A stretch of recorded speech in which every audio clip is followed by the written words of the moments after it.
Good morning and welcome to this week's Jump discussion.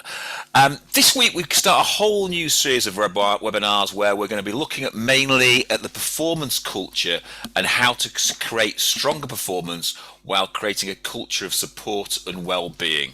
But first, as always, we like to talk about some facts. We've been away for the last couple of weeks with regards to the fact side of the webinar because we've had special guests on, but I've got some really interesting facts that I've dug out. So with 46% of organisations surveyed, so they had employees who had experienced long COVID that's lasted more than 12 months. And a fifth, 20%, say they were unaware whether or not they had ongoing symptoms. So what it's saying is there's a lot of people that might be coming into work that have long COVID or COVID that's a problem.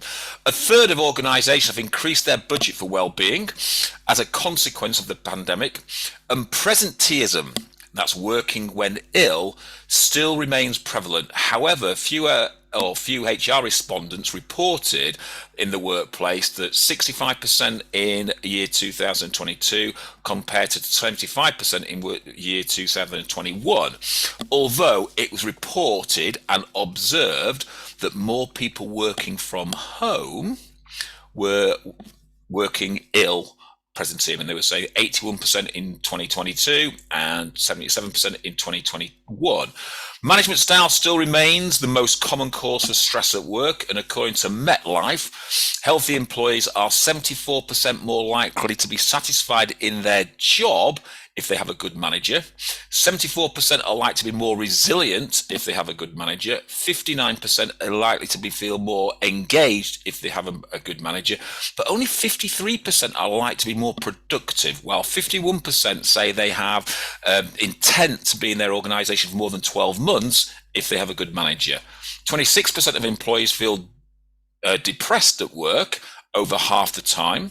37% of employees feel burnt out at work half the time, and 39% feel stressed at work half the time. So it sort of says there's a lot of things going on there.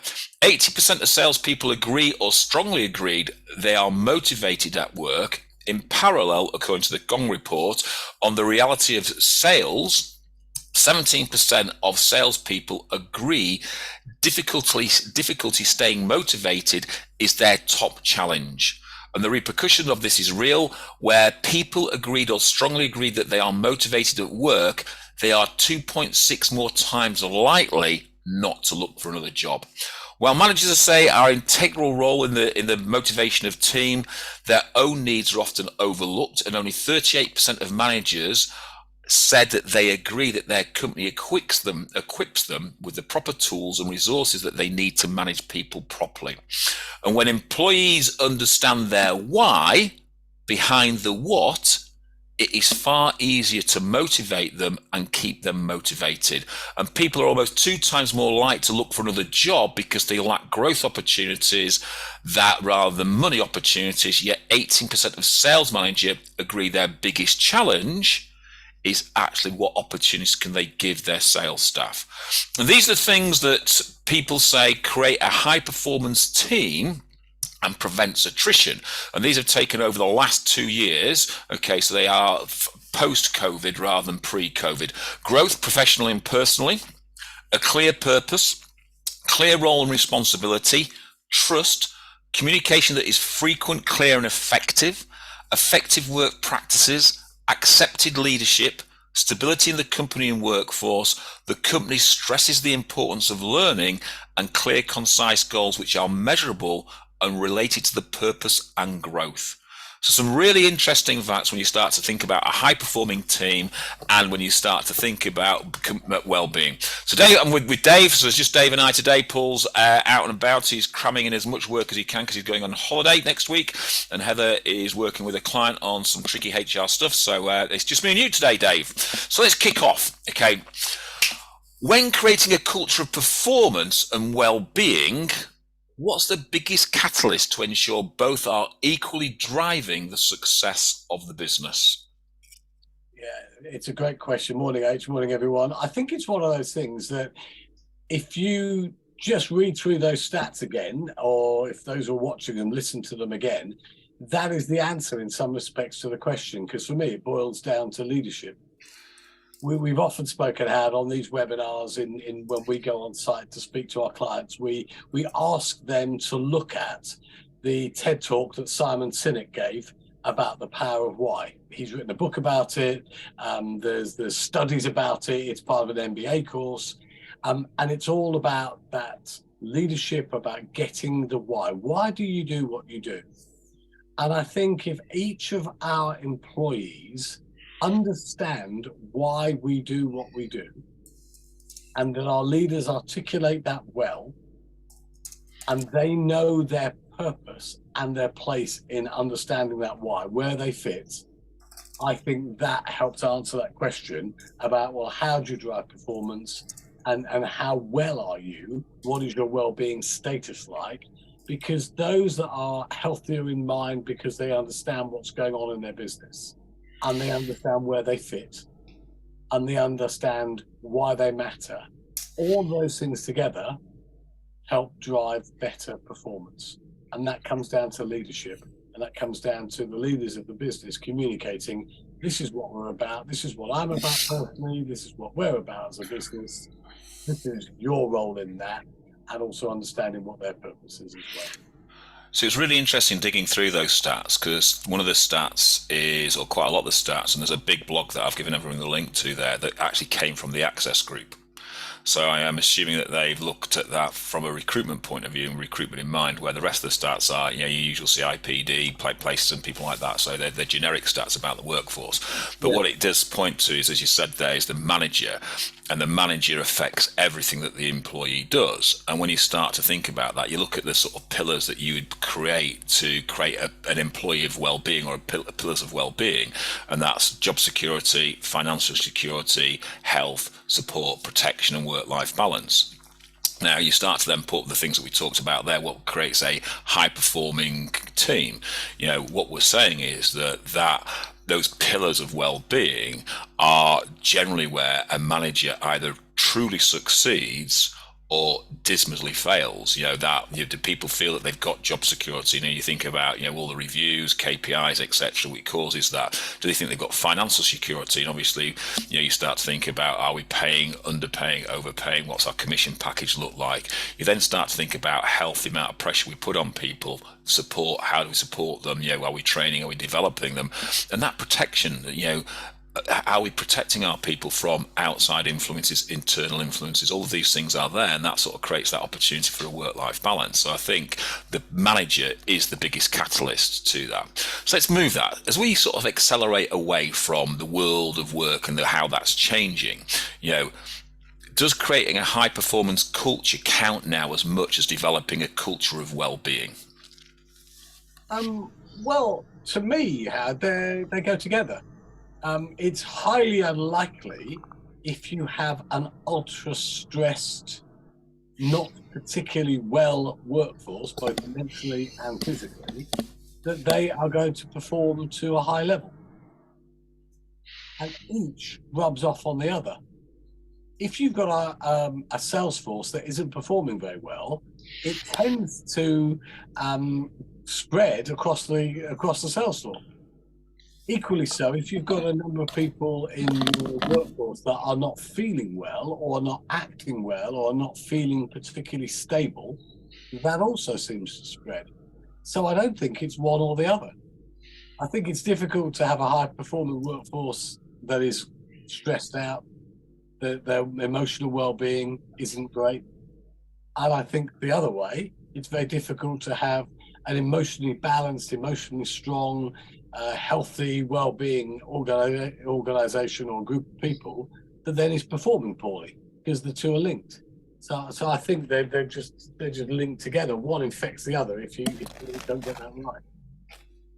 So it's interesting when we talk about that high performance culture. There's lots of recruitment agencies that we know that are very driven by KPIs and drive KPIs very, very hard. And their performance, as in figures performance, is usually fairly outstanding in some of them. but their well-being culture is usually poor, high turnover of staff, lots of stress, etc. So I don't think that there is definitely differences between the two, and I think you can have a high-performing culture, but not a culture of well-being. And I think if you think about the change that has been made through lockdown and post-lockdown, the fragmentation of the workforce, just for example, people working from home, people doing sort of different parts of work, and how you then keep high performance and well-being is it mutually inclusive? But one's not an indicator of another, so to speak. And I think what we're talking about then is that as we change out of that, yes, you can create a high-performing team and have poor well-being, I think. But I think the teams that have got really good high performance and a good culture of well-being, will start to accelerate away, because what we'll start to find is that their billers stay longer, their billers stay more committed, their billers transfer into managers, or the right people transfer into managers, which then creates that high-performance culture, but keeps that stability within the business. And I think one of the big things that we start to think about is the stability in the business, and that goes back to having that clear, concise goals that are measurable and relatable to the purpose of the business that everyone's trying to attain. And if we have that, then I think you create a high-performing culture, as well as developing a culture of well-being. But I do think that if you go back post-pandemic and look at some of the big KPI companies, you have a high-performing culture, but you have a very poor culture of well-being. And I think that's a huge change that's happened from there. So if we talk... Culture is culture. So you have the culture of your organization that your leadership sets. And that can be a mixture of those that are performing quite well, some perhaps performing less well. But how are the ones that are performing less well looked after? Emotionally, professionally, from a training point of view. So that then creates a culture, and then you could have a high-performing well-being culture, because people who aren't doing as well are still looked after. So your culture is a high-performing culture. It was interesting because I looked back into like in between 2010 and 2020 to look at what created high performance teams then. And yes, clear purpose was mentioned, but it was all about high performance sales stats. It was all about high performing salespeople. It was all about high motivation. And you looked at that, the one afterwards, clear purpose, clear role definition, frequency of communication, effective work practices, accepted leadership. These sort of things now are starting to come to the forefront of good teams. But then you start to look at some of the really big companies that have got really high. You look at Apple. You go back post-pandemic, or pre-pandemic, should I say, and they had probably all of the things that make high-performing teams already in their business, hence why they are high-performing. You look at some of the other businesses, and they've missed that. So I think there's a challenge there that as we move out from a recruitment point of view and start to build recruitment businesses, we've got to start to think about how we get those things into our, I suppose, working practices every day, and becomes part of habit. And I think one of the big things that we are all suffering with, and we look at this in several different ways, is one of the significant changes has been the flexibility or the flexible workforce, or more people working from home. So has that affected the ability of the business owner to create both a culture of high performance and a culture of well-being? Absolutely. I hear leaders talk all the time about, well, we've got a different culture in the office than we have of those people working from home. And the hybrid bit of they're in the office 2 days a week or 3 days a week, they're at home 2 days a week. But overriding all of that is the culture of the organization. And within that culture, there may be those that work 2 days a week at home and 3 days in the office, 4 days a week at home, 1 day in the office, or whatever dynamic works depending on the roles that they occupy, or they could be in the whole time. But whatever that is, that's the culture. And yes, it is more, it's just a different string to the bow in how you manage and how you measure how the team are performing when they're at home. One of the clients I work up, their support services team are in the office 1 day a week, and 4 days a week they're not. But they make sure that they are involving them in meetings. They even have little things like they'll just send them a message on WhatsApp where we're going for a cup of tea. Can I make you one? Clearly they can't because we're in two different places. But it's just that bit of buying in a little bit more to make sure they're there. But do they want them in the office? They probably would prefer them to be in the office. Do they need them in the office? Well, no, because their performance has been shown that they work better and get more done in the role that they occupy by working from home. So they're at home. And I think that, we talked about, presentism, absenteeism, and all of these things that happen. And I think really what it sort of boils down to is that simple word, trust. And if we can create trust, and I think that's what happens, a lot of people don't trust people working from home. And I think what it's creating, as you said, I think it's creating in certain companies almost two companies, split divisions, where what you find is the same people take the same time off, and therefore they don't meet other people within the business, even though they know those people, etc. And so you're almost creating two separate cultures to a certain degree. So I think the communication has got to be really high on that, and if we go back to that purpose, the purpose has got to be really high. But the thing that's got to be better on that, when you sort of have that working from home, etc., is effective working practices. And I think, a lot of people might think, is it Big Brother that you're monitoring what people are doing and stats what you're doing? But what you're looking at is the results. I'm not looking at how much work, what results are people bringing back to us? And you're right, I find some people are more productive at home than people in the office, etc. So we have to allow that to cultivate. And I think as yet, we're nowhere near finding the right answer to what that looks like. But we are starting to see a little bit of frayed edges in that working from home culture and how that works, where people are finding that it is affecting the culture within the business, it is affecting the performance, and they've got to work on that to get that right. Because I still think that as a I suppose as an opportunity for people, as an opportunity to attract people to the business, that flexible working is a big key driver for a lot of people. So we still have to work with it quite hard to get it in, but I don't think we're anywhere near close to getting it absolutely right. And that's a point that every recruitment agency has got to do. Just because you've rolled something out, that high effective work practice, if it's not working, we should address it as we would address any other working practice that's not working, and change it accordingly to make sure that it's for the business and for the people, and not just purely about, everyone else is offering it, so we're offering it. Let's get it right and let's move it forward. Yeah, and I think that the Jump family and the people that listen to me on here know my displeasure at the phrase, which we all use, work-life balance. It just drives me nuts. We have a life. We live our lives, and within our lives, there is work. I don't know that there is an answer to work-life balance. I know absolutely there's an answer to life balance, because in our lives, we make choices. As leaders, we make choices. As business owners, we make choices. As individuals working for other people, we make choices. And that is our life. I know there's been plenty of books written on it. I just personally don't like work-life balance. I love life balance, but I think work's a part of it. And I think if we get that bit right, then everything else seems to fit together. See, it's interesting, isn't it, that funny comment that came out at the beginning of lockdown. I can't work out whether I'm living at work or working from home, or whatever it was. Something along those lines. And yet we've been working from home for quite some time in our roles, and I never feel that I'm working from home. I have a room in my house that I work out of, and that's my work. The rest of my house is my home, and work is paying for that and doing everything from that. But it's not a cultural divide. It is where I live, and it's just the fact that I work from there.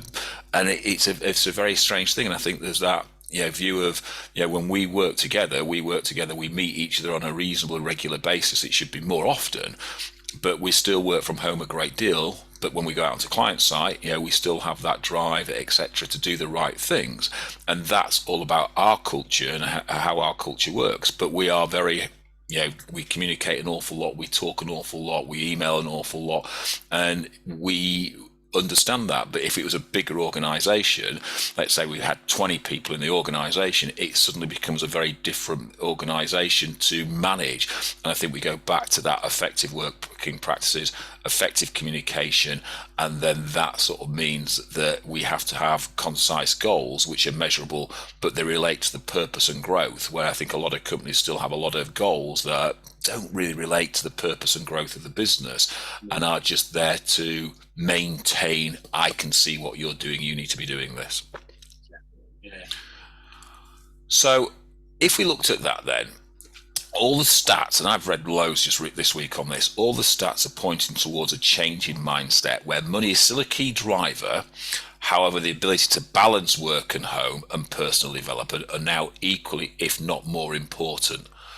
So what drivers must a business put in place then to measure a high-performing culture as well as one of well-being? Well, I think it is helpful if you're trying to attract new people and also retain the people you've got, that you can articulate, or more importantly, that they can articulate what the culture is, what it's like to work around here. How am I measured? What do people think about me? What is the trust capacity there? How do I get on with my colleagues? How do I get on with my manager?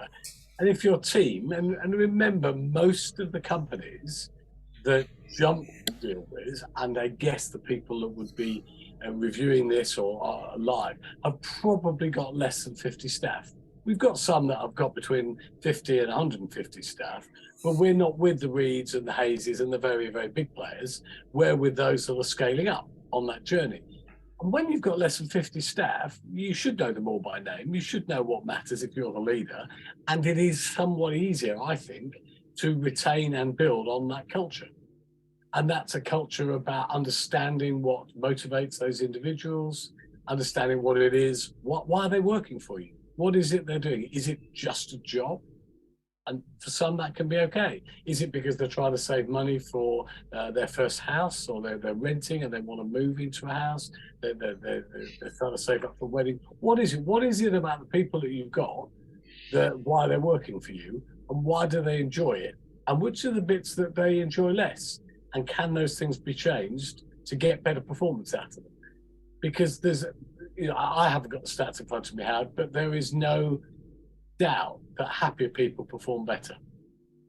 So although it sounds a bit flippant, if you can make your people as happy as you can, given that it's not your responsibility entirely for their state, but if you can make them as happy as you can, they will perform better, whatever task it is. Well, I'll park the happiness comment, because we're going to come and talk about happiness a little bit later on. But I think what we're talking about is that change in mindset is that, people are finding a more balanced life and work together.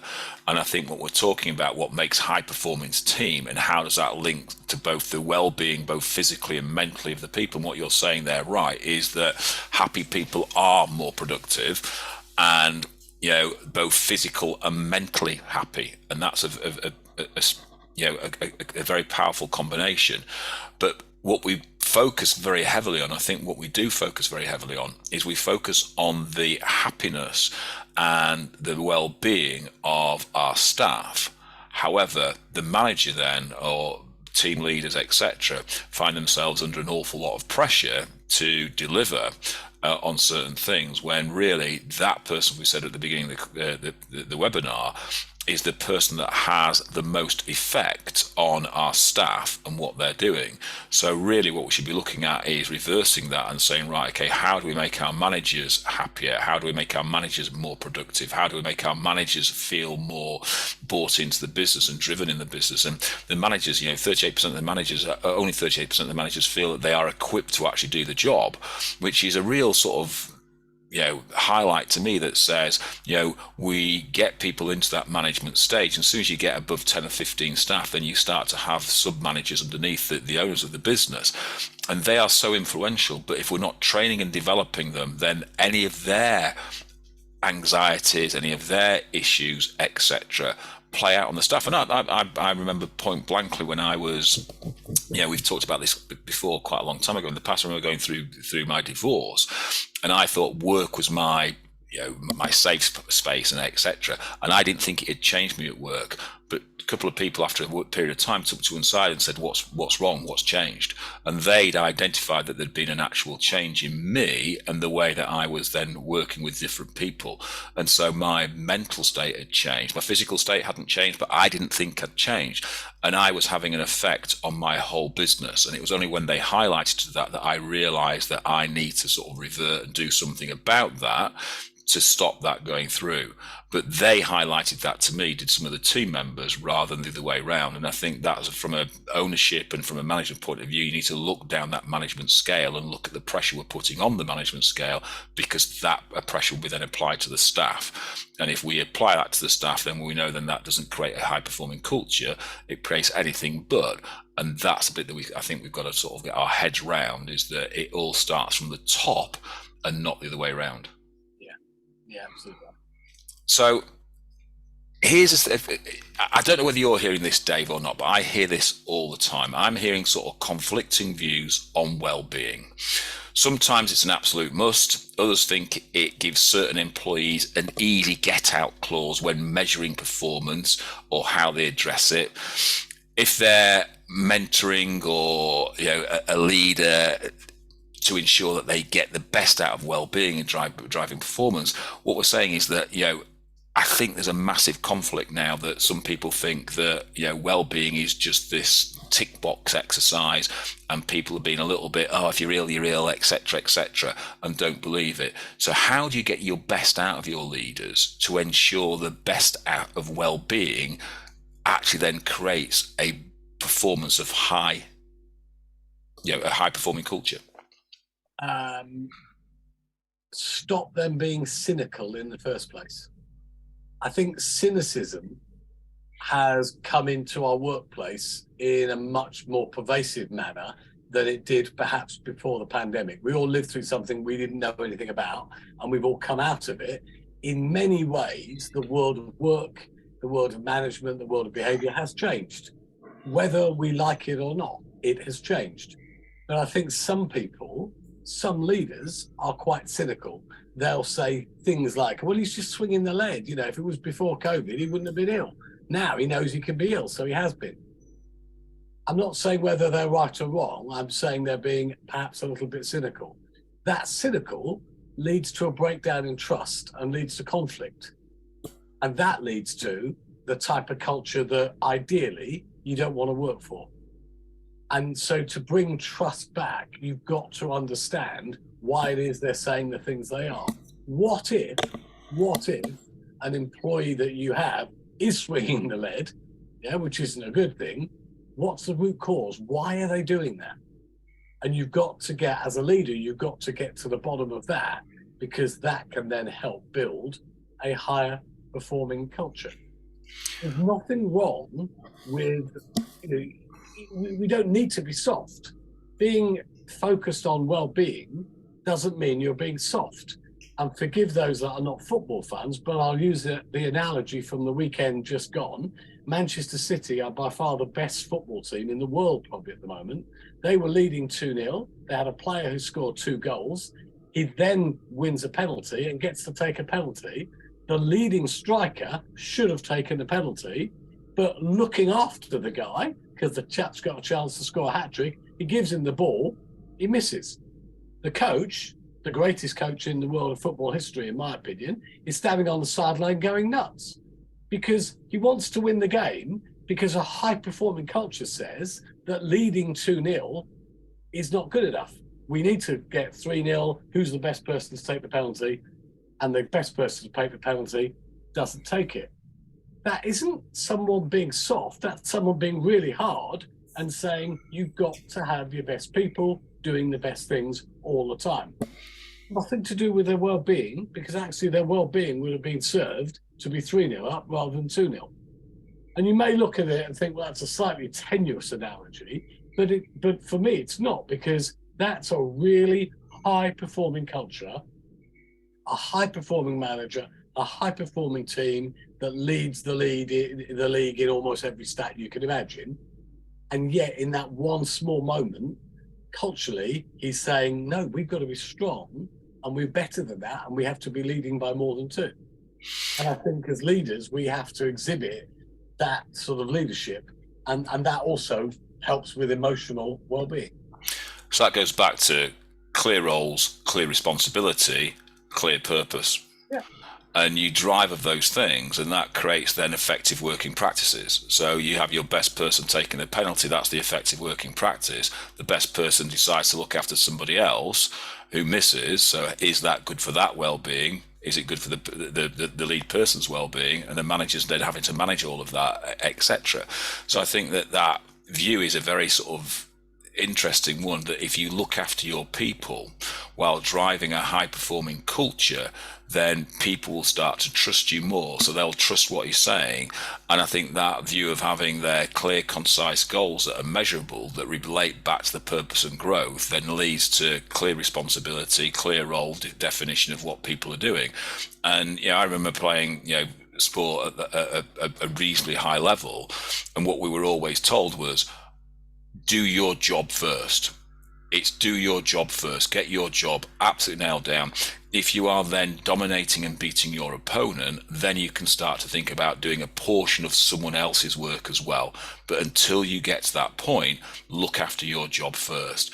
And we created a really, again, a team of high performance, high culture, and we had a very, very strong team bond in there. We were playing sort of Premiership rugby, and it was very interesting sort of looking at when you brought someone new into the team, how that either created and carried on the culture or upset the equilibrium. And I think what we're talking about is that if you start to get the right people into the business, and that's from management downwards, and then you start to develop that culture and then start to bring the right people in, then you're in a good position.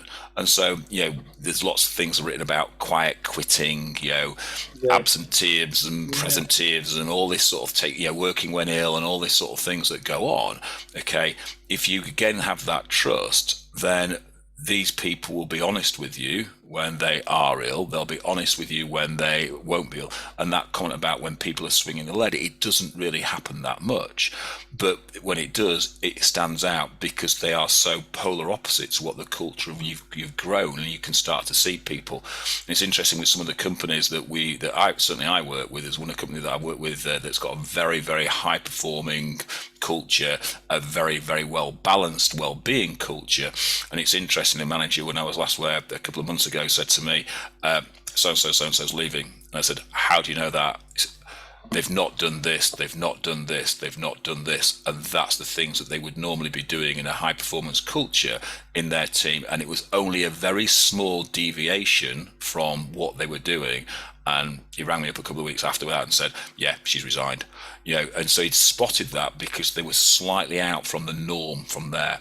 And so he'd asked her and sort of asked her certain questions. And so what you start to think, if you build that high performing culture and have a good culture of well-being, you can start to see different habits start to occur when people get disenfranchised from that culture. Where if you've got a culture of a poor culture of well-being, even though it's a high performance sales team, sometimes you can't see that change because, as you said there, it's always about that. I just don't trust that person.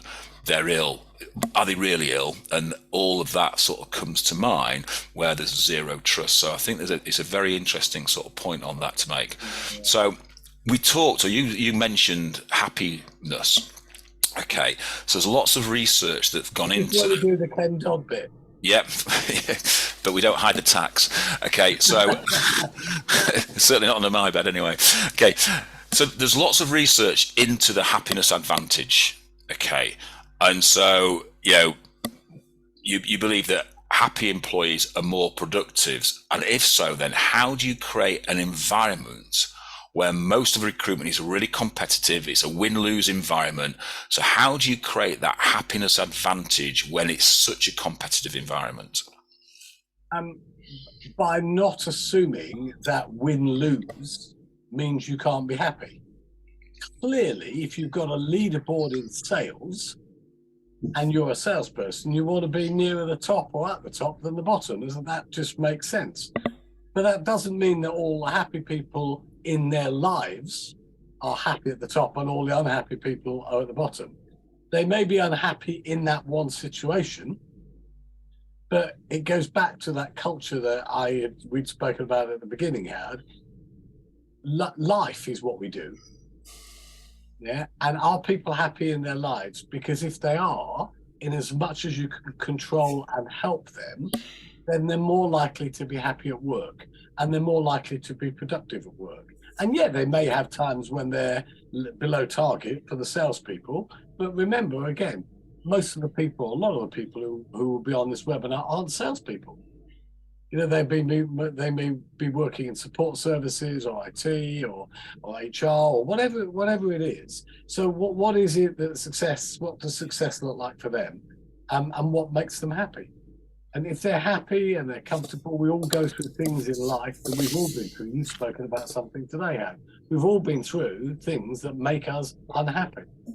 It's just our job as leaders to try the best we can to make sure that work isn't one of those things that makes people unhappy, because we spend so much of our time doing it, whether we're at home or whether we're in an office. We do spend a lot of time doing it. So if we can have happy people, we will have more productive people. It was interesting. I was working with a person last week who is brand new into recruitment, starting a recruitment business, etc. And she almost interviewed me on what I'd done successfully. And right. She asked me about interviewing for staff to work for you. She said, what's the first thing that you look for? And it was interesting that, my instant answer was I look for somebody who's got a happy disposition. Someone who's happy within themselves, happy in what they're doing, they like to be happy, etc. Yes, you can get some really high driven people, you can get some really high motivated people who just aren't happy with what they've got, and it never seems to work. And it was interesting when we were speaking to my people, and they were talking about what they looked for Olympic champions for Team Sky. One of the things that they look for people who with a happy disposition, because they know that people with a happy disposition have a far greater opportunity and are far more productive. And something that, and there's an actual book called The Happiness Advantage, and if you read it, he talks very much about the pessimism and optimism scale of people, and how pessimistic people are closed to opportunity and how optimistic people look for more opportunity. And he said one of the big things for optimistic people is they're usually very happy within themselves and happy in what they're doing. So I think the happiness advantage is something that you can sort of research a lot into. So again, when you start to do, reviews of your business and reviews of your staff, reviews of your clients, one of the questions that never people seems to be asked on those reviews, it's always like, are you, what's the pay like? What's the training like? What's your management structure like, etc. Very often you seldom see people saying, are you happy? Yes. Are you genuinely happy at work? And I think that would be a very, very big indication for me. If you suddenly got a lot of people saying, from a scale of 1 to 5, 1 being extremely happy, go all the way down to not happy at 1, it'd be interesting to see where that goes. And if people aren't at 4 and 5, then I think anything below that, you start to really question whether or not you've got the right environment. Because if people aren't happy within that environment, then are they going to be as productive as they could be? And that links back to the question before about quiet quitting, people being ill, taking holidays, and stuff like that, and all the things that people moan about. They moan because they're not happy. It's not the moaning because they think they're being unjust. They're just not happy, and therefore they're voicing that unhappiness from there. So, final question then. The old saying, culture eats strategy for breakfast. How critical is combining a culture in today's market when recruitment is renowned for a heavy KPI industry, it's got high turnover, it's sink or swim environment. When you think in 2021, the last measure we had, we generated £42.9 billion into the UK economy. So the question is, why change? Because the world of work is changing. The attitude of the people that we want to attract and the attitudes of the people that we want to retain are changing as well. And if you look at any economic cycle, if you look at economics, if you look at demographics, you could go back and look, things change.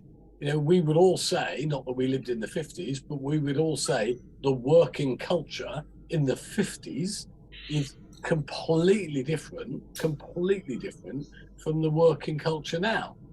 So times change, people evolve, expectations and trust, all of that changes. We just have to ensure we're aware of what those changes are, what the things that our people are going through are, what their expectations are, and can we meet them? And if we can't, either those expectations are not right for the company, or they're not the right people anyway. Or if we can hit those expectations of those individuals and we can help them along their way, along their journey of life, then we could have a happy culture. We could create some, excellent people. As an industry, I'd love to know the stats compared to other industries, but we really do have a very poor retention rate of our staff in recruitment in general, which, given what we do for our clients, is always quite surprising. So anything we can do to improve that we can understand why people stay, more importantly, of course, why people leave. Anything we can do to understand that is going to help us. So for Stato, according to Perkbox, the attrition in recruitment is 43%. The average attrition in the UK is 19.4%. So we are more than twice, if those Perkbox stats, we're more than twice the UK average. Well, then what if in each of our business, our recruitment, our retention strategy over 3 years was 19%? What would that look like for our organizations if we've got 10 people or 20 people or 30 people, if we got it down to 19%? And there may be some listening here today who say, yeah, that's who I am, Dave. That's great. Well done. Love to know what it is. Love you to share those secrets, because if they're working for you, there's no reason why they can't work for somebody else. So that would be a great question to ask. Not only what does that look like, but what does that look like on your bottom line? Yeah. And I think that's a very different sort of viewpoint. And I think this always goes back to that comment of Henry Ford, when Ford Motor Company was the biggest producers of motor cars in the world. Yeah. But the general public were crying out for cars of a different colour. And Henry Ford's answer was, you can have a car any colour you like, as long as it's black. Yeah. And that was his comment. General Motors thought, that's a great opportunity. And they became the biggest car company in the world, overtaking Ford. And Ford has never got that mantle back. No. So it sort of says, if you don't change with the times, then you will get overtaken at some point, and that might be very detrimental to your business. But I think, we've got to start to think is that, that creating a right culture. And then if you then start to think about building, we'll go back to stats, 79% of businesses in the UK in recruitment have less than 10 heads. 82% turn over less than £1 million. That says they may have the culture right, but they haven't got a strategy to enable them to grow. But I would probably hazard a guess that the first area that we would address when we went into that business would be their culture, to enable an accelerated growth over a long period of time that's steady and incremental. And then if you add a strategy behind that, then you become an almost unbeatable company from that point of view. So I think we've got to start to think that, recruitment is changing. The way the world sees recruitment, the way that people buy recruitment has completely changed over the last 12, 18 months. And if we don't keep up with those culture changes, then we will be, another company that just goes backwards or doesn't capitalize on the marketplace. Absolutely. Dave, it's always, I love talking about culture. And I love talking about building, high performance teams. Next week, we've got a really interesting debate, and hopefully, I think the 4-day week has, really hit us hard with the numbers on today's webinars. But obviously, a lot of people have called me and said they want to get a recording because they're trying to pick up on the 2 days that they've had off over the last 2 weeks. So next week, what we're going to look at is top villa versus team performance. What takes your business further forward? And there's a lot of businesses that have that disjointed top biller almost standing on their own, and then a team culture, or vice versa. And I think it'd be a really interesting debate to see what gets a business moving forward, a top biller culture or a top team performance culture. Ladies and gents, once again, thanks for your time. Enjoy the rest of this shortened week. I hope you're enjoying it, and we'll see you all next week. Thanks, H. See you next week, everybody. Thank you.